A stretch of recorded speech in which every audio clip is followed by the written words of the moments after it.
பட்டா உள்ளிட்ட பல்வேறு கோரிக்கைகளை வலியுறுத்தி தமிழ்நாடு கோவில் மனை குடியிருப்போர் சங்கங்களின் கூட்டமைப்பு சார்பில் ஏப்ரல் மாதம் 8ஆம் தேதி கோட்டை நோக்கி மாபெரும் பேரணி நடைபெறும் என்று அறிவிக்கப்பட்டுள்ளது.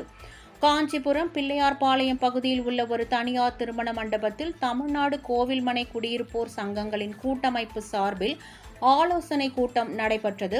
இந்த கூட்டத்தில் எடுக்கப்பட்ட முடிவுகள் குறித்து செய்தியாளர்களிடம் பேசிய சங்கத்தின் மாநில தலைவர் பாலசுப்ரமணியன், கோவில் மனைகளுக்கு சுமார் 10 மடங்கு வரை வாடகை உயர்த்தப்பட்டுள்ளது எனவும், இந்த பிரச்சினைக்கு தீர்வு காண கடந்த 2021ஆம் ஆண்டு அமைக்கப்பட்ட மூத்த அதிகாரிகளை கொண்ட குழு கடந்த 4 ஆண்டுகளாக கூடவே இல்லை எனவும் தெரிவித்தார்.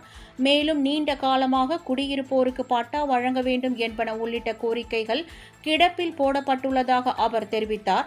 எனவே 6 அம்ச கோரிக்கைகளை வலியுறுத்தி வரும் ஏப்ரல் மாதம் 8ஆம் தேதி கோட்டை நோக்கி பேரணி நடைபெறும் என்று அவர் கூறினார்.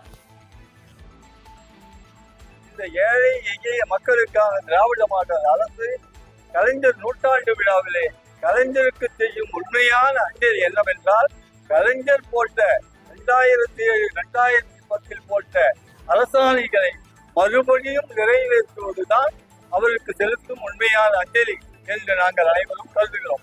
இதை வலியுறுத்தியே நமக்கு நாமே ஸ்டாலின்தான் வராது போன்ற நிகழ்வுகளில் இப்போதைய முதல்வர் அளித்த வாக்குறுதிகளை நிறைவேற்ற கோரி ஏப்ரல் 8ஆம் தேதி மிகப்பெரிய பேரணி ஒன்றை நடத்த இருக்கிறோம். கோட்டையை நோக்கிய பேரணி நடத்த இருக்கிறோம்.